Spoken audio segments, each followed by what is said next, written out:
Vinicius Junior fait une fois de plus parler de lui. Et cette fois, c'est pour une polémique qui fait le buzz sur les réseaux sociaux. Vous vous souvenez peut-être du match épique entre le Real Madrid et le Barça? Eh bien, après cette rencontre, Vinicius s'est retrouvé au centre d'une vive discussion, et pas pour les bonnes raisons. Selon le quotidien AS, non seulement le joueur, mais aussi son entourage n'ont pas du tout apprécié le fait qu'il quitte prématurément le terrain. Mais ce n'est pas tout. Ce qui a particulièrement choqué, c'est son comportement après le match. Alors que les joueurs du Real étaient abattus après leur défaite en finale, Vinicius a été filmé en train de sourire, comme si de rien n'était. Un sourire qui n'a pas échappé aux téléspectateurs et qui a fait débat dans l'émission El Chiringuito. Vous imaginez bien la réaction des internautes sur les réseaux sociaux, avec certains qui jugent ce geste totalement déplacé, au vu du contexte. Alors, est-ce une simple maladresse, ou Vinicius manque-t-il de respect à ses coéquipiers et à ses supporters? Les discussions autour de ce sourire se sont intensifiées, ajoutant une nouvelle couche à la pression qui pèse déjà sur le Brésilien, souvent au centre de l'attention médiatique ces derniers mois. Le Real Madrid traverse une période inquiétante après sa défaite face au Barça, et Carlo Ancelotti pourrait bien être sur le point de prendre une décision radicale concernant ses stars. Le club regorge de talents offensifs. Jude Bellingham, Kylian Mbappé, Vinicius Junior et Rodrigo, sans oublier des joueurs comme Brahim Diaz et Arda Güler. Autant dire que la concurrence est féroce pour un poste de titulaire.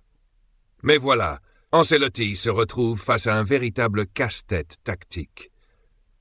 Selon Edu Aguirre, journaliste bien informé, l'entraîneur italien est très préoccupé par les performances actuelles de son équipe et n'a pas encore trouvé la solution pour faire cohabiter ses 4 superstars dans un système équilibré. Il commence même à douter de l'efficacité de les aligner tous ensemble sur le terrain. Le véritable dilemme pour Ancelotti. Trouver le bon équilibre entre l'attaque et la défense. Et pour cela, il pourrait être amené à sacrifier l'un de ses joueurs phares pour stabiliser l'équipe. Vinicius et Mbappé semblent intouchables, mais Rodrigo, dont les performances sont parfois irrégulières, pourrait bien être celui qui en paie le prix. Bellingham, avec son rôle hybride, est lui aussi crucial dans la construction du jeu. La situation est tendue, et cette décision pourrait redéfinir non seulement la saison du Real Madrid, mais aussi l'harmonie dans le vestiaire. Ancelotti est sous pression et doit absolument trouver une solution rapidement. Mais ce n'est pas tout. Pendant ce temps, dans le monde du football, un autre événement secoue la scène. Eh bien, Mbappé a récemment fait parler de lui, mais pas uniquement pour ses exploits sur le terrain.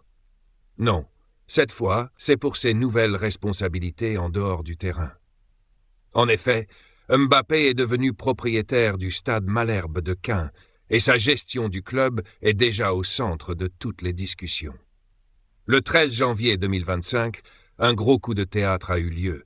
Gérard Prêcheur, le directeur technique du club, a annoncé qu'il quittait ses fonctions pour des raisons personnelles.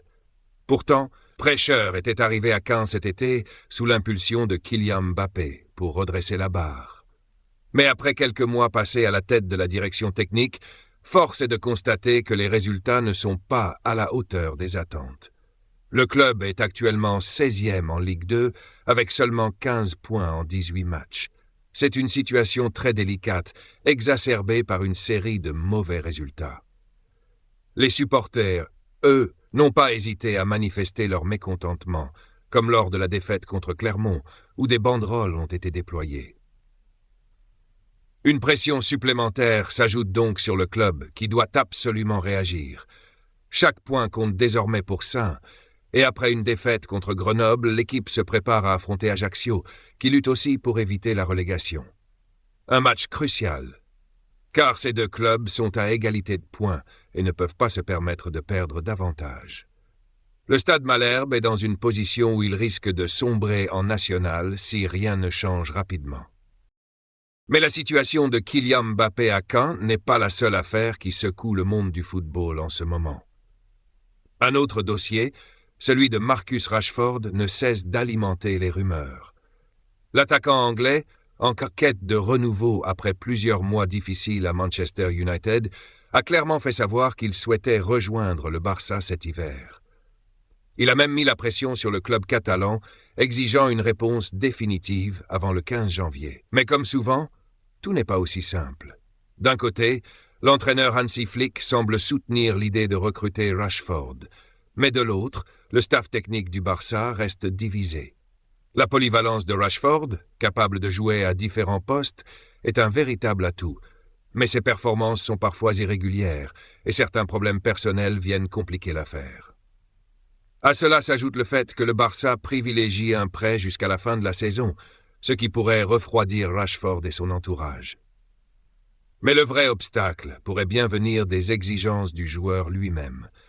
Rashford aurait fixé un ultimatum au Barça pour obtenir une réponse avant le 15 janvier, une pression supplémentaire pour les dirigeants catalans qui pourraient être contraints de laisser passer cette opportunité.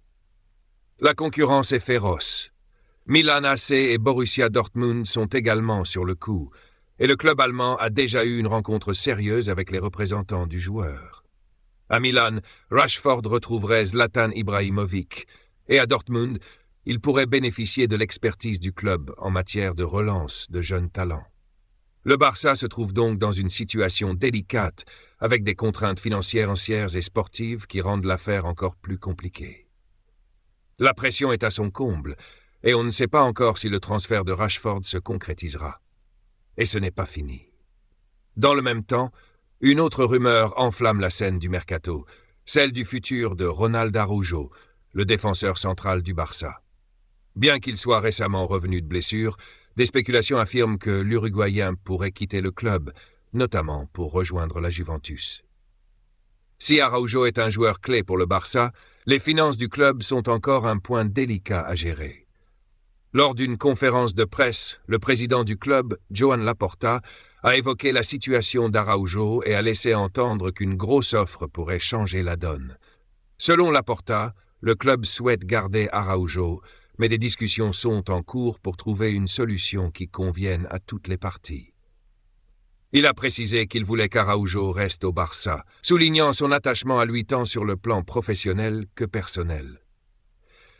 Il a également mentionné que le directeur sportif, Deco, était en charge de ce dossier. Et même si les rumeurs continuent de circuler, Laporta reste optimiste sur la possibilité de conserver le défenseur uruguayen. Bref, le mercato est plus chaud que jamais et les rumeurs ne cessent d'alimenter les discussions. Avant de vous laisser, n'oubliez pas de liker cette vidéo et de vous abonner à la chaîne si ce n'est pas encore fait. Vous ne voulez pas manquer les dernières infos sur vos joueurs préférés et toutes les actualités du foot. Merci d'être resté avec nous et à très bientôt pour de nouvelles vidéos.